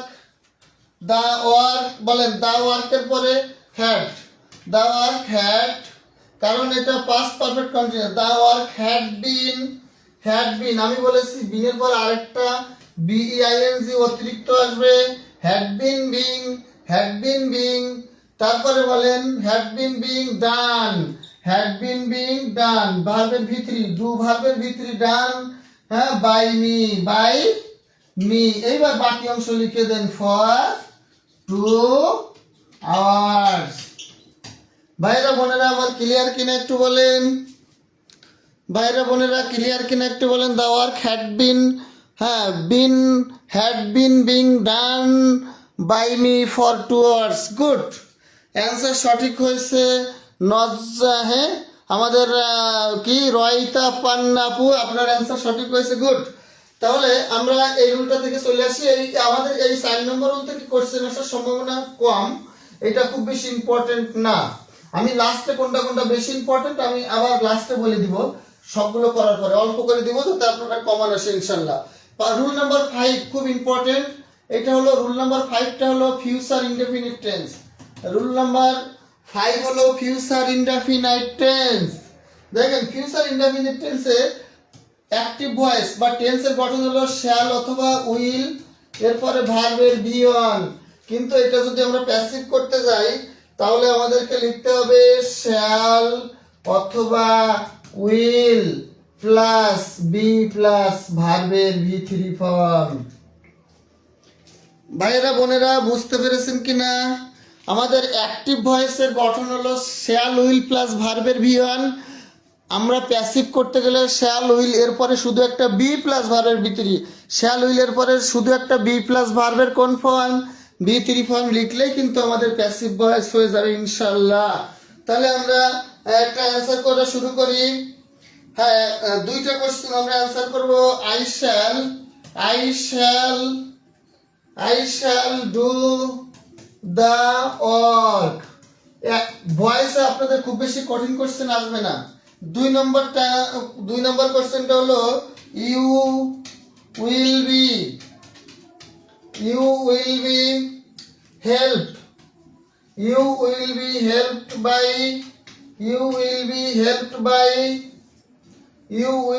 helped by me দেখেন প্রথমটা দেওয়া আছে অ্যাক্টিভ পরেরটা দেওয়া আছে প্যাসিভ তার মানে প্রথমটা অ্যাক্টিভ থেকে আমরা প্যাসিভ করব আর দ্বিতীয়টা প্যাসিভ থেকে অ্যাক্টিভ করব প্রিয় ভাই বোনেরা আমার সবাই একটু অ্যান্সার করবেন I shall do the work active থেকে প্যাসিভ করব আর you will be helped by me এটা প্যাসিভ থেকে অ্যাক্টিভ এসেছে এগুলো সব বিগত সালে নিবন্ধন পরীক্ষায় এসেছে নিবন্ধন পরীক্ষায় প্রতি বছর নিশ্চিত একটা করে কোশ্চেন আসে এমনকি 2টাও চলে আসছে কোনোবার ভাইরা বোনেরা সবাই হ্যাঁ I will help you আমার এক ভাই অ্যান্সার দিয়েছে গুড এখন আইর পরে শ্যালও দেওয়া যায় উইলও দেওয়া যায় এটা কোনো সমস্যা নাই অপশনে যদি আইর পরে শ্যাল থাকে আইর পরে শ্যাল নেবেন অপশনে যদি আয়ের পরে উইল থাকে উইল নেবেন, কোনো সমস্যা নেই। আয়ের পরে শ্যাল উইল দুইটাই বসে, তবে অপশনে যেটা থাকে আমরা সেটা নিব, কারণ আমরা রিটেন পরীক্ষা দিব না, আমরা এমসিকিউ দিব। আমরা দেখবো আয়ের পরে শ্যাল আছে নাকি উইল আছে। তাহলে ভাইয়েরা বোনেরা আমরা অ্যান্সার করি দা ওয়ার্ক। অ্যান্সার করবো কি দা ওয়ার্ক। দা ওয়ার্ক, দেখেন দা ওয়ার্কের পরে উইল বসে, the work will be, do ভার্বের ভিতরি ফর্ম হলো ডান বাই, আয়ের সাবজেক্টিভ ফর্ম হলো, আয়ের অবজেক্টিভ ফর্ম হলো মি। তাহলে the work will be done by me. আসেন you will be help by me, বলেন প্যাসিভ থেকে অ্যাক্টিভ, তাহলে মি সাবজেক্টিভ ফর্ম হলো আই। আইর পরে আপনি উইলও দিতে পারেন, শ্যালও দিতে পারেন, কোনো সমস্যা নেই। আই শ্যাল বি উঠে যাবে, বি আর থাকবে না। হেল্পের বেস ফর্ম হবে, কারণ শ্যাল উইলের পরে ভার্বের বেস ফর্ম হয়। তার মানে I shall help, I shall help you, I shall help you, কারণ ইউ এর সাবজেক্টিভ ফর্ম যা, ইউ এর অবজেক্টিভ ফর্ম তাই। ভাইরা বোনেরা আমার বুঝতে পেরেছেন কিনা একটু কমেন্ট করে জানাবেন। প্রিয় ভাই বোনেরা আমার বুঝতে পেরেছেন কিনা কমেন্ট করে একটু জানাবেন। ওকে, তাহলে আমরা 5 নম্বর রুলটা শেষ করে ফেলেছি। এবার আমরা আসবো 6 নাম্বার রুলে। 6 নাম্বার রুলটা কি দেওয়া আছে? 6 নাম্বার রুলটা করব হলো future perfect, future perfect tense. 6 নম্বর রুলটা কি করব? ফিউচার পারফেক্ট টেন্স থেকে করব। ওকে ভাইরা, রুল নাম্বার 6, ভাইরা রুল নাম্বার 6 দেখেন, ফিউচার কন্টিনিউয়াস টেন্সটা করব আমরা এবার। শ্যাল অথবা উইল, শ্যাল অথবা কি বলেন তো উইল, এরপরে শ্যাল উইল, এরপরে বি প্লাস ভার্বের সাথে আইএনজি, এইটা হলো অ্যাক্টিভ ভয়েস। তার মানে অ্যাক্টিভ সেন্সটা মানে হলো বেস নাম্বার 3, সেটা বোঝাই, বেস নাম্বার 3। আচ্ছা দেখেন, শ্যাল উইল, শ্যাল উইলের পরে হলো বি, তারপরে ভার্বের সাথে আইএনজি। শ্যাল উইলের পরে বি, তারপরে কি ভার্বের সাথে আইএনজি। শ্যাল উইলের পরে বি, তারপরে ভার্ব আইএনজি, মানে হলো শ্যাল উইলের পরে বি, তারপরে ভার্ব আইএনজি, এইটা হলো অ্যাক্টিভ সেন্টেন্স। আর অ্যাক্টিভ সেন্টেন্স মানেই হলো টেন্সের মূল গঠন। এবার এটার প্যাসিভ করতে গেলে আমাদের কি করতে হবে দেখেন, ওই যে আগের নিয়মে শুধু একটা বিং যোগ করে দিতে হবে। শ্যাল অথবা কি বলেন তো উইল, তারপরে be plus being, be plus being, তারপর হলো বি ত্রিফন। বলেন শ্যাল উইল বি, তারপরে ভার্বের সাথে আইএনজি, এটা হলো অ্যাক্টিভ সেন্টেন্সে। প্যাসিভে করতে গেলে শ্যাল উইল বি, তারপরে বিং প্লাস ভার্বের কোন ফর্ম? বি ত্রিফন।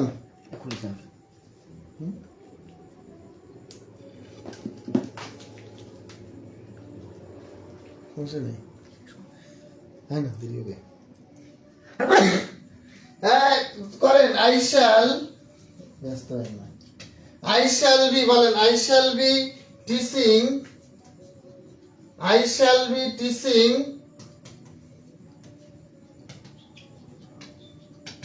him, বলেন এটা অ্যাক্টিভ থেকে প্যাসিভ করেন।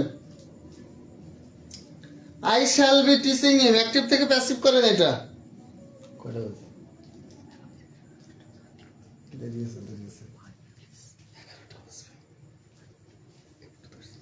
হ্যাঁ বলেন I shall be teaching him, শুরু করলাম। I shall be teaching him কি হবে? অ্যান্সার করেন সবাই। আমার সে ফোন এটা বন্ধ হয়ে গেছে, আমি যে কমেন্ট করতে পারতেছি না। দেখেন প্রথম তাহলে কি নিব আমরা? হিম, হিম এর সাবজেক্টিভ ফর্ম হলো হি। বলেন হি উইল, শ্যালের জায়গায় কি লিখবো? He will be, he will be, এই যে বিং চলে আসবে, he will be being, he will be being. বলেন টিচ এর বি ত্রি ফর্ম হলো টট,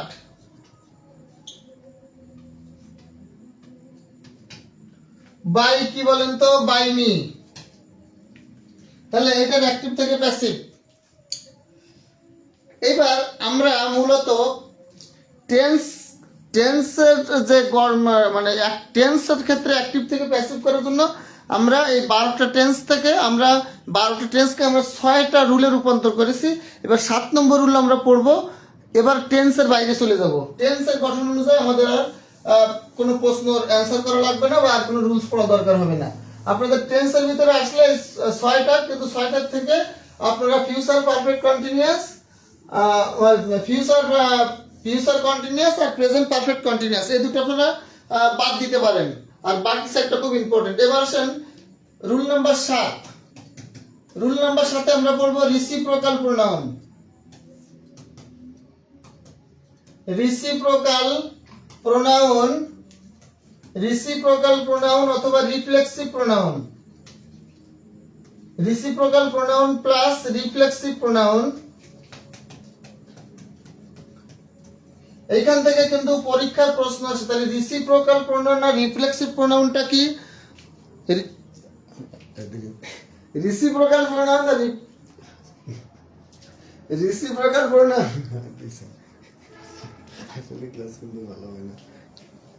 হ্যাঁ আছি আলহামদুলিল্লাহ ভালো। দেখেন রিসিপ্রোকাল আর রিফ্লেক্সিভ প্রোনাউন হলো, রিসিপ্রোকাল প্রোনাউন আপনারা জানেন যে প্রোনাউন যারা পারস্পরিক সম্পর্ক বোঝায়, অর্থাৎ দুইজনের মধ্যে তুলনা বা দুইয়ের অধিকের মধ্যে।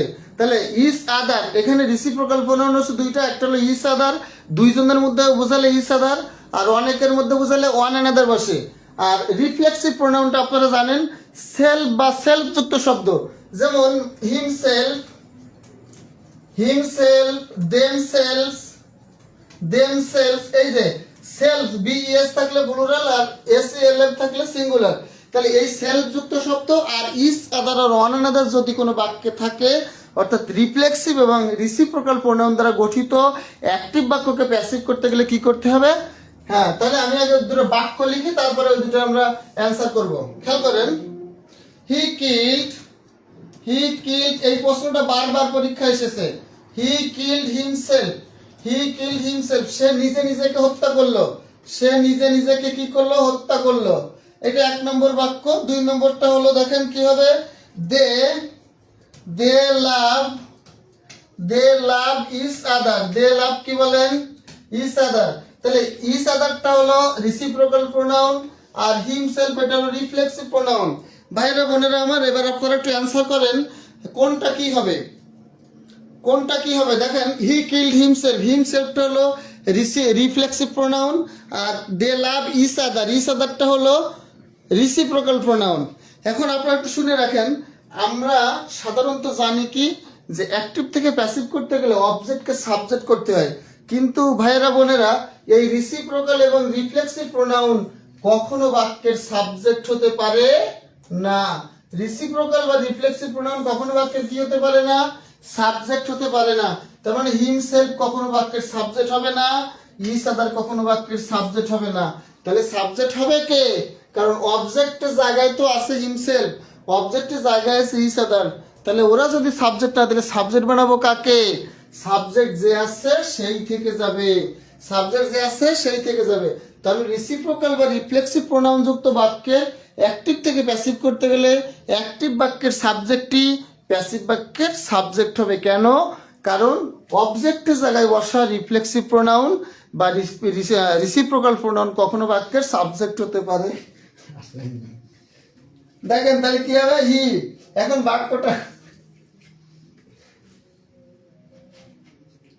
বাক্যটা আছে পাস্ট ইন্ডিফিনিট টেন্স, তাহলে কি হবে?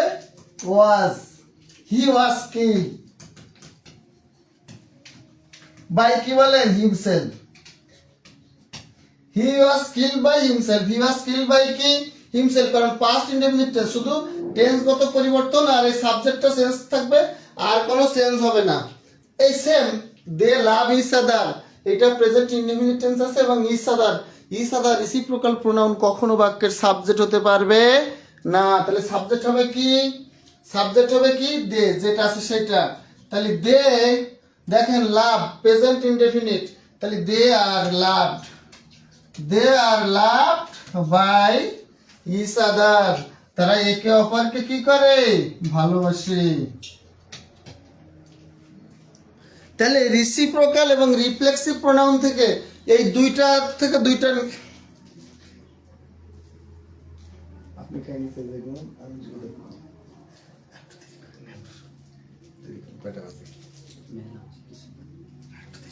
আর দুটো তিনটে দিন করতে হবে। ভাইরা বুঝছেন কিনা?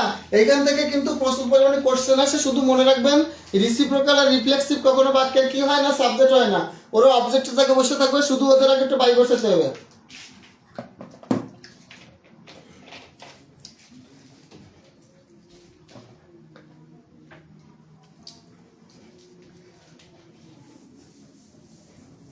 ওকে, তাহলে আমরা পরের রুলে চলে যাই। রুলগুলো কিন্তু খুব কঠিন না, এবং ভয়েস থেকে খুব বেশি কঠিন কোশ্চেন কিন্তু নিবন্ধন পরীক্ষা আসবে না, শুধু এইগুলোই মনে রাখলে হবে। এমনকি এখান থেকে হুবহু কমানো চলে আসতে পারে। এইবার ভাইয়েরা বোনেরা, আমরা যেটা শিখবো সেটা হলো, কোনো এতক্ষণ আমরা শিখেছি একটা অ্যাক্টিভ বাক্যে একটা মাত্র অবজেক্ট ছিল, একটা মাত্র কয়টা অবজেক্ট ছিল? একটা। এখন আমরা শিখব যদি একটা অ্যাক্টিভ বাক্যে দুইটা অবজেক্ট থাকে তখন আমরা কি করব। তখন কি করব সেটা আমরা খেয়াল করি। খেয়াল করেন, সেটা হলো যেমন হি হ্যাজ, এটা হচ্ছে rule number 8। He has given me a pen. He has given me a pen. 1 নম্বর প্রশ্ন। 2 নম্বর প্রশ্ন, the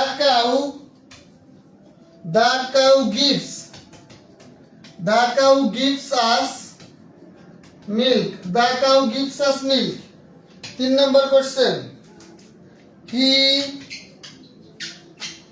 he made us what? বাইরে বোনেরা খুব দ্রুত অ্যান্সার করেন, খুব দ্রুত অ্যান্সার করেন।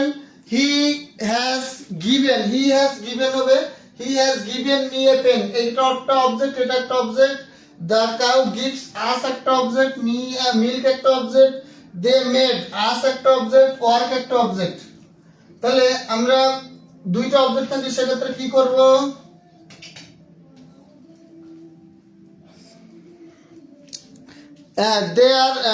ভাইয়েরা একটু অ্যান্সার করেন সবাই। দুইটা অবজেক্ট থাকলে, এটা কিন্তু এই সাইডের তিনোটা কিন্তু বিগত সালে পরীক্ষা এসেছে, এই তিনোটা কিন্তু বিগত সালে পরীক্ষা এসেছে। কি হবে? একটু অ্যান্সার করেন সবাই, কি হবে?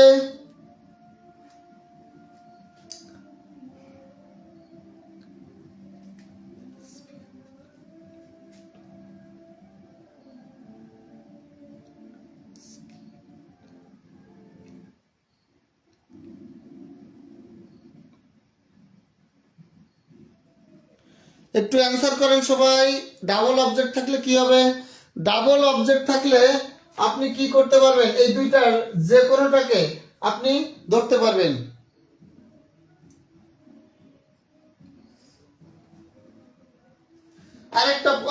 আরেকটা লিখি, we teaches, he teaches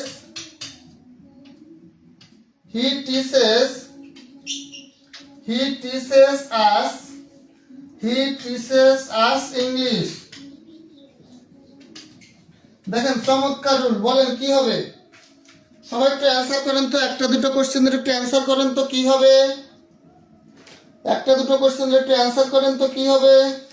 double object থাকলে আমরা কি করব?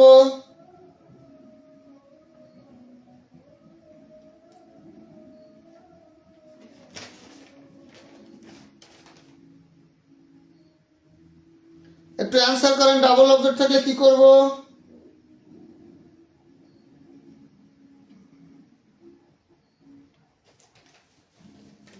দেখেন খেয়াল করেন এদিকে, উই টিচেস আস ইংলিশ,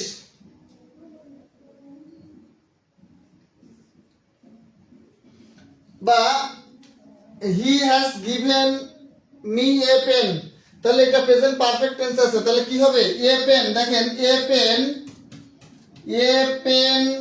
দেখেন হ্যাজ আছে, তাহলে has been, a pen has bin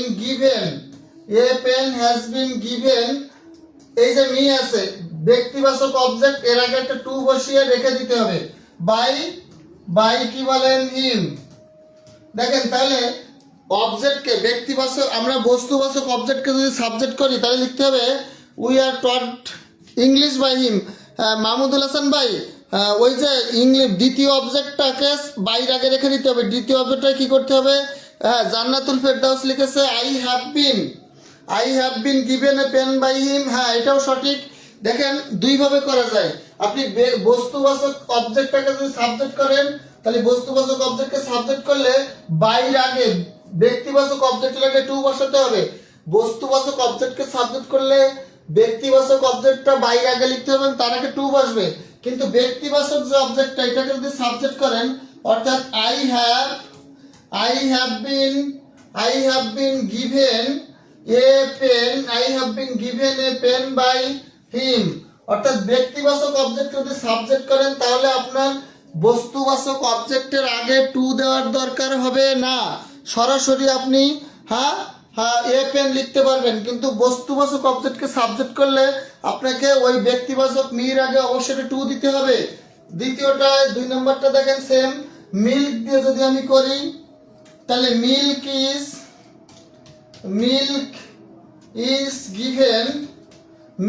is given to us by the cow. by the কি বলেন তো? কাউ। কিন্তু আমি যদি আজকে সাবজেক্ট ধরি, তাহলে হবে we are given milk। তখন কিন্তু আর টু দেওয়ার দরকার নেই। we are given milk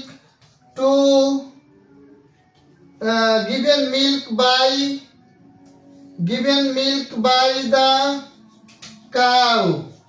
by the কি বলেন তো? cow। we are given milk by the cow। কি বলেন তো? cow। খেয়াল করেন। এবার দেখেন, he made us work। এটা কি হবে? মুখে বলে দিই, work made, তাহলে past form made, work was made to us by him। অথবা we সাবজেক্ট, আজকে সাবজেক্ট করলে we were made work by him, তখন আর টু দেওয়ার দরকার নেই। ঠিক লাস্টেরটা, English is taught to us by him। কিন্তু উই যদি সাবজেক্ট করি, we are taught English by him, তখন কিন্তু আমাকে আর কি করা দরকার হচ্ছে না, টু দেওয়ার দরকার হচ্ছে না। Good. Milk is given to us by the cow. Good, answer সঠিক হয়েছে। ওকে, আমরা রুল নাম্বার 9 চলে আসছি। আমরা আসবো রুল নাম্বার 9। রুল নাম্বার 9 কি আছে দেখেন।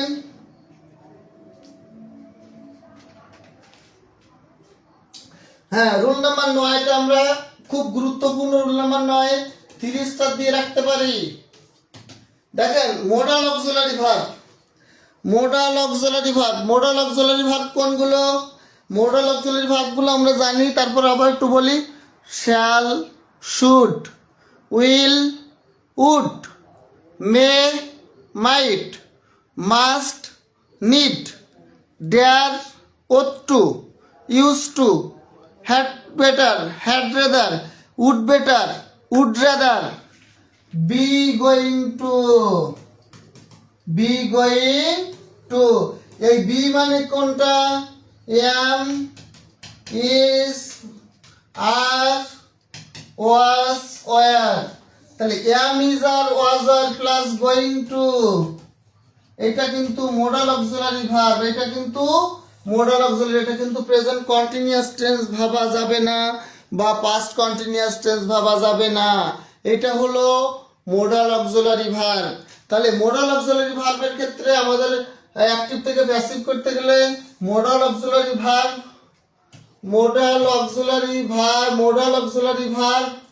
প্লাস বি প্লাস ভি3। Modal auxiliary verb plus be plus ভি3, এইটা করলেই কিন্তু আমাদের অ্যান্সার হয়ে যাবে। Modal auxiliary verb plus be plus ভি3 করতে হবে। তাহলে বলেন, এই কোশ্চেনটা অ্যান্সার করেন। You must shut the door. এইটা এসেছে 35তম বিসিএস এর একটা কোশ্চেন ছিল এটা, we must shut the door. 35তম বিসিএস এই কোশ্চেনটা এসেছে। অ্যানসার করেন সবাই, অ্যানসার করেন সবাই। দেখেন, he is going to open a shop. Open a কি বলেন তো?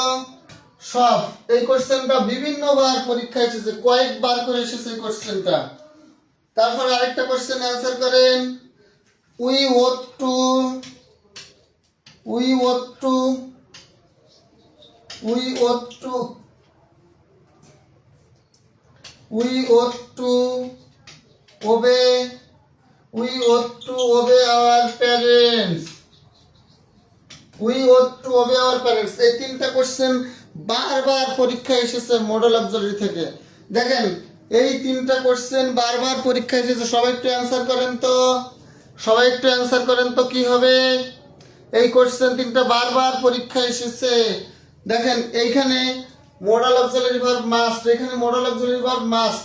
তাহলে মোডাল অক্সিলারি ভার্বের কোনো পরিবর্তন করা যাবে না।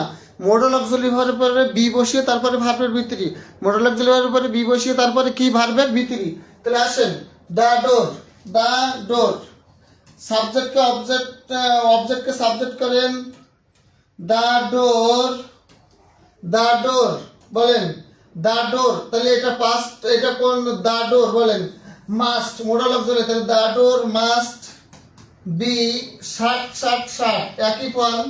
The door must be shut by you. তাহলে মোডাল অক্সিলারি থাকলে শুধু মোডাল অক্সিলারির পরে বি বসিয়ে তারপরে বি থ্রি। দেখেন, এটা হলো এ শপ, সাবজেক্ট অবজেক্ট হলো এ শপ। তাহলে এটাকে সাবজেক্ট করেন, এ শপ, এ শপ বলেন ইজ গোয়িং টু, এইটা হলো মোডাল অক্সিলারি ভার্ব। তাহলে a shop is going to be. এরপরে ওপেন এর ভি থ্রি ফর্ম হলো ওপেন্ড, ওপেন্ড, ওপেন্ড বাই কি বলেন তো? হিম।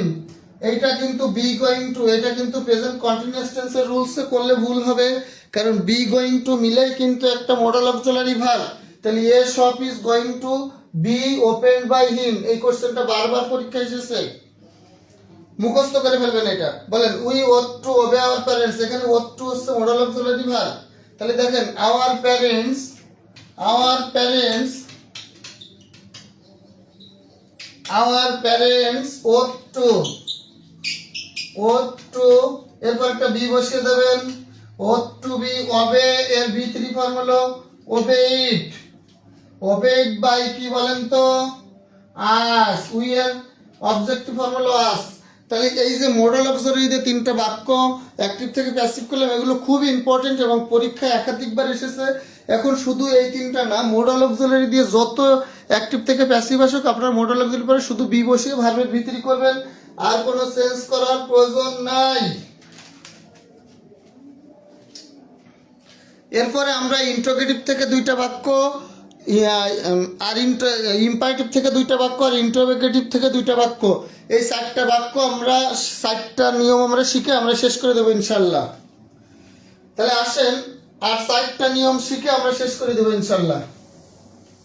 তাহলে মোট আমাদের 12-13টা নিয়মের থেকে আমাদের নিবন্ধন বা প্রাইমারি পরীক্ষায় বা যে কোনো পরীক্ষা এরিয়ার বাইরে ইনশাল্লাহ আসবে না।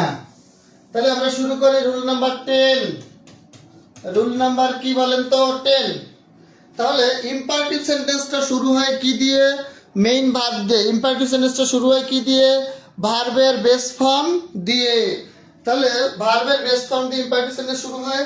আমরা আগে একটা বাক্য লিখি, যে বাক্যটা পরীক্ষায় এসেছে, open the window. Open the কি বলেন তো? উইন্ডো, 1 নম্বর বাক্য। 2 নম্বর বাক্যটা আমরা লিখি, tell him to go, শেষ হয়ে যাবে। 3 নম্বর দেখেন, let। ভাই আপনি কি কলম দিয়ে লিখতেছেন? এটা কি?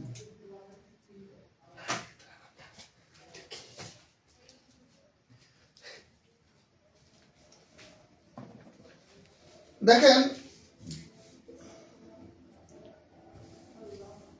এটা কি ছিল দিলে? দেখেন let a song, let her sing a song, let her sing a song. বলেন এই যে এই তিনটা ইম্পারেটিভ সেন্টেন্স আমরা লিখেছি। আরেকটা লিখবো ডোন্ট, ডোন্ট টেল এ লাই। এই চারটা বাক্য আমরা সলভ করলে আমাদের আর ইম্পারেটিভ সেন্টেন্স থেকে আমাদের ইনশাল্লাহ আর কোনো সমস্যা হবে না। তাহলে আমি দেরি না করে আমি শুরু করছি। আপনারা দেখেন, খেয়াল করেন ইম্পারেটিভ সেন্টেন্সটা শুরু হয় হলো মেইন ভার্ব দিয়ে। অর্থাৎ একটা মাত্র টেন্সের ইম্পারেটিভ সেন্টেন্স করা যায়, 11টা টেন্সের কোনো ইম্পারেটিভ সেন্টেন্স হয় না। আপনারা হয়তো আগে শুনেন নাই, 11টা টেন্সের কোনো ইম্পারেটিভ সেন্টেন্স হয় না। একটা মাত্র সেন্টেন্স আছে ইম্পারেটিভ সেন্টেন্স, যা একটা টেন্স দিয়ে হয়। 11টা টেন্সের কোনো ইম্পারেটিভ সেন্টেন্স হয় না, একমাত্র প্রেজেন্ট ইনডেফিনিট টেন্সের ইম্পারেটিভ সেন্টেন্স মানে ভার্বের বেস ফর্ম দিয়ে শুরু হয়। তার মানে শুধুমাত্র প্রেজেন্ট টেন্সের ইম্পারেটিভ সেন্টেন্স হয়। কন্টিনিউয়াস বা পারফেক্ট, পারফেক্ট কন্টিনিউয়াস টেন্সের কোনো ইম্পারেটিভ সেন্টেন্স হয় না। ঠিক আছে, ভাইবা পরীক্ষা জিজ্ঞেস করতে পারে। আপনারা তো জানেন যে বেস ফর্ম দিয়ে শুরু হয়, কিন্তু কন্টিনিউয়াস বা পারফেক্ট টেন্সের কোনো ইম্পারেটিভ সেন্টেন্স হয় না, এটা হয়তো জানতেন না। ভাইবাতে জিজ্ঞেস করবে নিবন্ধনে, ইংলিশের স্টুডেন্ট হলে তখন কিন্তু এটা ফেস করতে হবে। তাহলে দেখেন এই যে ভার্বের বেস ফর্ম দিয়ে শুরু হয়েছে, তার মানে এগুলো সব কি ইম্পারেটিভ সেন্টেন্স। আমরা ইম্পারেটিভ সেন্টেন্সের অ্যাক্টিভ দেখে চিনবো যে এটা ভার্বের বেস ফর্ম দিয়ে শুরু হয়েছে, অথবা প্যাসিভ দেখে আমরা চিনতে পারবো যে এটা ভার্ব দিয়ে শুরু হবে। কারণ এখানে একটা সাবজেক্ট ইউ উজ্জ্ব থাকে, ইউ কি উজ্জ্ব থাকে, ওটা দেওয়ার দরকার হয় না। তাহলে দেখেন ভার্ব দিয়ে শুরু হলে আমরা প্রথমে লেট, ভার্ব দিয়ে শুরু থাকলে অর্থাৎ ইম্পারেটিভ সেন্টেন্সকে অ্যাক্টিভ থেকে প্যাসিভ করতে গেলে আমরা লেট দিয়ে শুরু করব। লেট, লেটের পরে নিয়ে আসবো আমরা অবজেক্ট, লেটের পরে আমরা কি নিয়ে আসবো, অবজেক্ট নিয়ে আসবো। দেখেন লেট, লেটের পরে অবজেক্ট কি আছে, কারণ এর আগে ওপেনের আগে একটা ইউ উজ্জ্বল ছিল, ইউ ওপেন দা উইন্ডো। তাহলে ইউটা নাই, ইউটা আমার আনার দরকার হবে না। তাহলে late the window, late the window, লেটের পরে আমি কি নিয়ে আসবো, অবজেক্ট নিয়ে আসবো, লেট দা উইন্ডো। এইবার দেখেন ইম্পারেটিভ সেন্টেন্সে মেইন ভার্বের পরে মানে ইম্পারেটিভ সেন্টেন্সে ভার্ব দিয়ে শুরু হওয়ার কারণে এর ভিতরে আপনি আগে কোথাও V3 বা V2 বসাতে পারবেন না। তাহলে একটা কি করতে হবে, বি বসাতে হবে।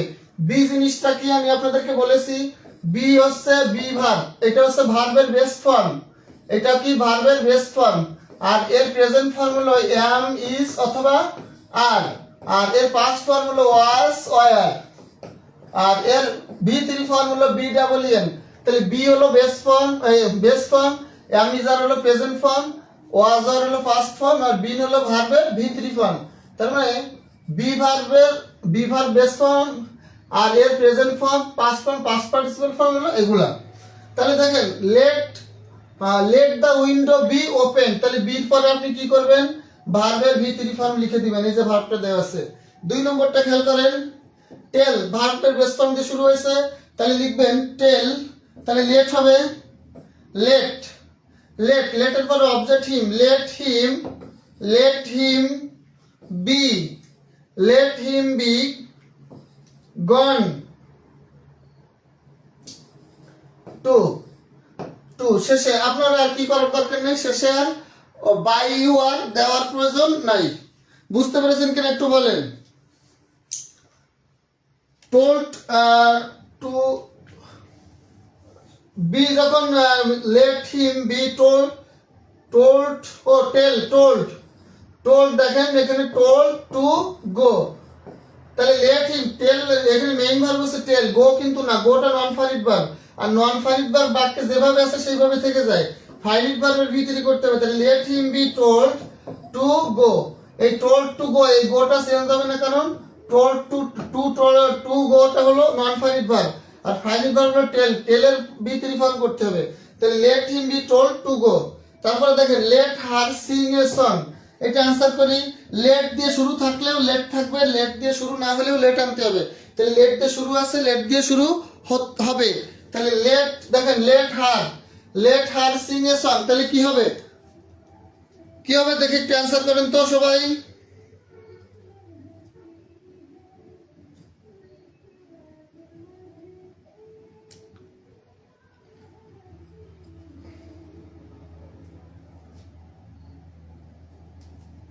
দেখেন তাহলে এই বাক্যের এই অবজেক্টটা আমরা নিয়ে আসবো, let a song, let a song.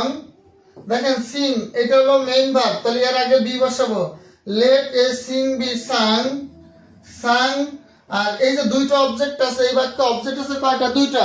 দেখেন যদি দুইটা অবজেক্ট থাকে, অ্যাক্টিভ বাক্যে যদি দুইটা অবজেক্ট থাকে, তখন আমরা কি করেছিলাম, অ্যাসার্টিভ সেন্টেন্সের ক্ষেত্রে আমরা যে কোনো একটা ভার্ব অবজেক্টকে সাবজেক্ট করেছিলাম। আর ইম্পারেটিভ বাক্যে যদি দুইটা অবজেক্ট থাকে, তখন আমরা একটা অবজেক্টকে লেটের পরে নিব, আর একটা অবজেক্টকে শেষে বাই যোগে লিখে দিব, আর একটা অবজেক্টকে শেষে কি করব, বাই যোগে লিখে দিব।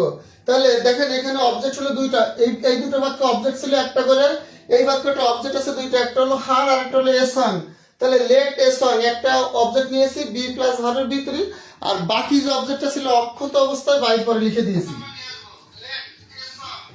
এরপরে দেখেন ডোন্ট টেল এ লাই। আমার আগের তিনটা বাক্য ছিল অ্যাফার্মেটিভ বাক্য, আগে তিনটা বাক্য ছিল কি অ্যাফার্মেটিভ বাক্য, কিন্তু শেষের বাক্যটা হলো নেগেটিভ। তাহলে নেগেটিভ থাকলে কি করতে হবে, লেট এর পরে আমরা সরাসরি নট বসিয়ে দিব। নেগেটিভ বাক্যে কি করব, লেট এর পরে সরাসরি নট। তাহলে লেট নট, এইবার অবজেক্ট আনবো, let not a lie be told, let not a lie be told by you দেওয়ার কোনো দরকার নাই।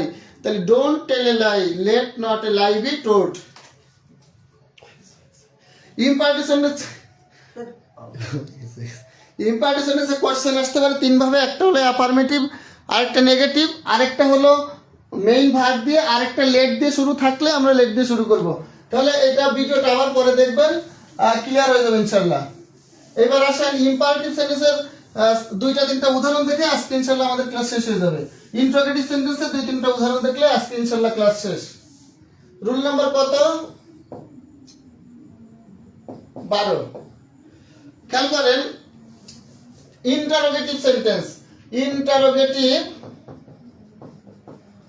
ইন্টারোগেটিভ আমরা এবার করব ইন্টারোগেটিভ সেন্টেন্স। ইন্টারোগেটিভ সেন্টেন্স মানে হলো ভাই প্রশ্নবোধক বাক্য। ইন্টারোগেটিভ সেন্টেন্স মানে কি, ইন্টারোগেটিভ সেন্টেন্স মানে হলো কি প্রশ্নবোধক বাক্য। এখন ইন্টারোগেটিভ সেন্টেন্স দুই ভাবে হয়। ইন্টারোগেটিভ সেন্টেন্সের স্ট্রাকচার অর্থাৎ প্রথমে দুইভাবে কিন্তু ইন্টারোগেটিভ সেন্টেন্সটা শুরু হয়। একটা হলো ডাব্লিউএইচ ওয়ার্ড দিয়ে, আরেকটা হলো অক্সিলারি ভার্ব দিয়ে। তাহলে অক্সিলারি ভার্ব দিয়ে শুরু হতে পারে অথবা ডাব্লিউএইচ ওয়ার্ড দিয়ে শুরু হতে পারে, আর শেষে দুইটার ক্ষেত্রে একই জিজ্ঞাসা চিহ্ন বসবে। এটা অক্সিলারি ভার্ব দিয়ে শুরু হোক আর ডাব্লিউএইচ ওয়ার্ড দিয়ে শুরু হোক, ডাব্লিউএইচ ওয়ার্ড দিয়ে শুরু হোক, শেষে কিন্তু দুইটার শেষে কি প্রশ্নবোধক চিহ্ন বসবে। তাহলে আমরা এখন অ্যান্সার করব কি বলেন তো, ডাব্লিউএইচ ওয়ার্ড দিয়ে আর অক্সিলারি ভার্ব দিয়ে। তাহলে ডাব্লিউএইচ ওয়ার্ড দিয়ে আমরা শুরু করি। দেখেন হু ইজ কলিং মি, তারপর বলেন hmm does he love, what do you want.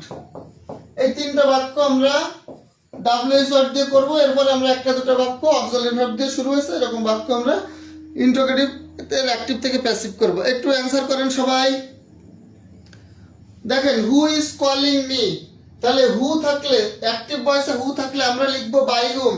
Active ভয়েসে আমরা হু থাকলে আমরা কি লিখবো, বাই হুম। কেন বাই হুম? কারণ হু হলো সাবজেক্টিভ ফর্ম, অবজেক্টিভ ফর্ম হলো হুম। হু এর অবজেক্টিভ ফর্ম কি, হুম।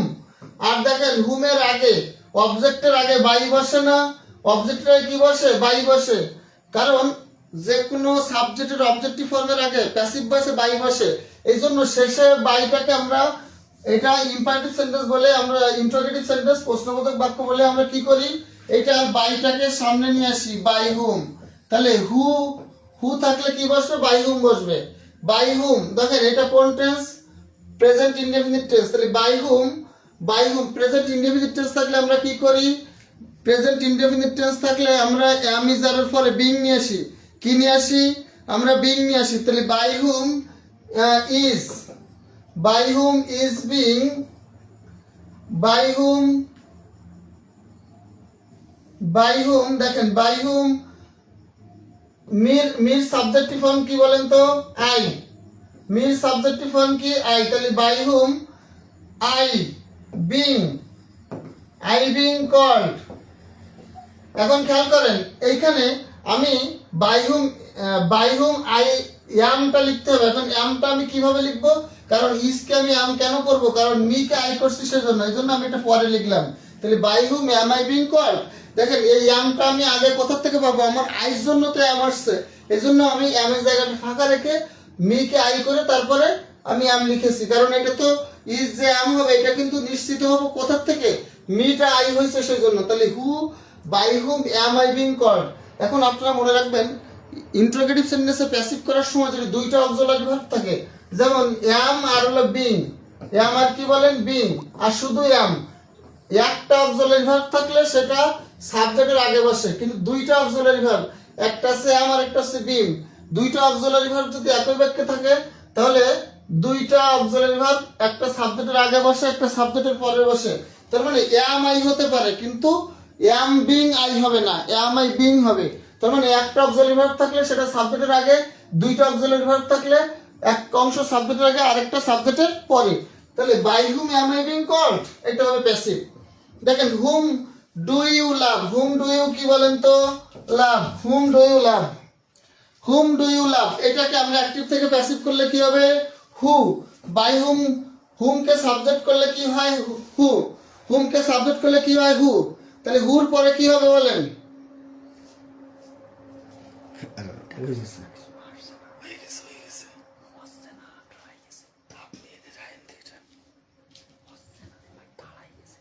কেন?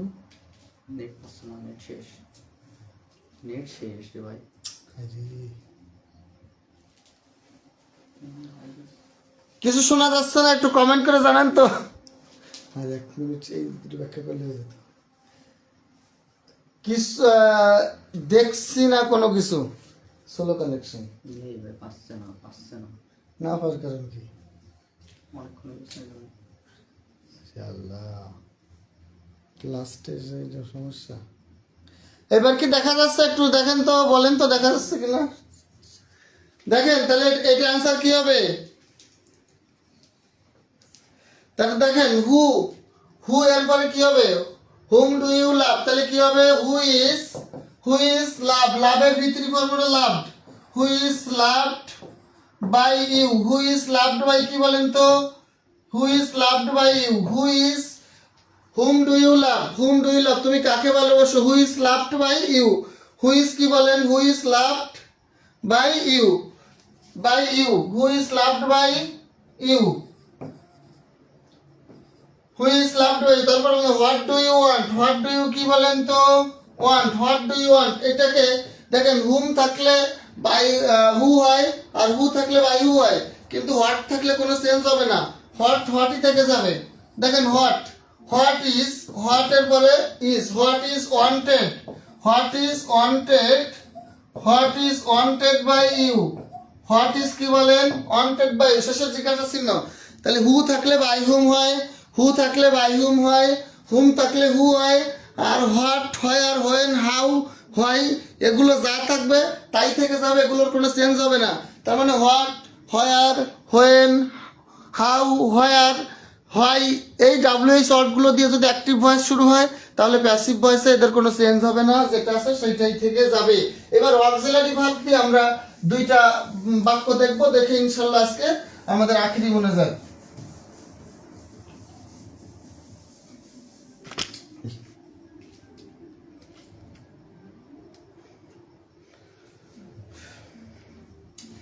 দেখেন does he speak, does he speak, does he speak English, does he speak English দুইটা বাক্য দিব, মাত্র দুইটা বাক্য ইনশাল্লাহ শেষ করে দিব, আর একটা বাক্য লিখবো না। Do you want, do you want me এই দুটো বাক্য ইনশাল্লাহ আজকে শেষ হয়ে যাবে। বলেন ডাজ হি স্পিক ইংলিশ আর ডু ইউ ওয়ান্ট মি, এই দুটো বাক্যকে আমরা অ্যাক্টিভ থেকে প্যাসিভ ভয়েসে রূপান্তর করবো ইনশাল্লাহ। তাহলে কিভাবে করতে হবে ভাইরা? আমরা প্রথম ইন্টারোগেটিভ সেন্টেন্সটাকে আমরা কি করব? অ্যাসার্টিভ করব। এই অ্যাসার্টিভ করার পরে অ্যাসার্টিভ বাক্যটাকে আমরা অ্যাক্টিভ থেকে প্যাসিভ করব, আর ওই অ্যাক্টিভ থেকে প্যাসিভ করার পরে ওই অক্সিলারি ভার্বটা এক টান দিয়ে আমরা ওকে তুলে এনে অপহরণ করে এনে আমরা সাবজেক্টের সামনে বসিয়ে দেবো কিডন্যাপ করে, তাহলে আমাদের প্যাসিভ হয়ে যাবে। আসেন আমরা প্রথম এটাকে অ্যাসার্টিভ করব। Does he speak English? তাহলে অ্যাসার্টিভ বাক্যে কিন্তু ভাইয়া আমার সামনে সাবজেক্টের আগে কোনো অক্সিলারি ভার্বের দরকার নাই, তাহলে সাবজেক্ট আগে থাকতে হবে। তাহলে কি করতে হবে বলেন? হি, এই যে অক্সিলারি ভার্ব ডাজ, এটা আমি উঠিয়ে দেব। কিন্তু উঠিয়ে দিলে শুধু হবে না, এখানে যে ইএসটা আছে এই ইএসটাকে আমরা তুলে দিতে পারবো না, ইএসটা আমাদের স্পিকের সাথে যোগ করে দিতে হবে। তাহলে ডাজ হি স্পিক্স ইংলিশ, এইটাকে আমরা অ্যাসার্টিভ করলে কি হবে? He speaks English, she speaks English, assertive হয়ে গেছে।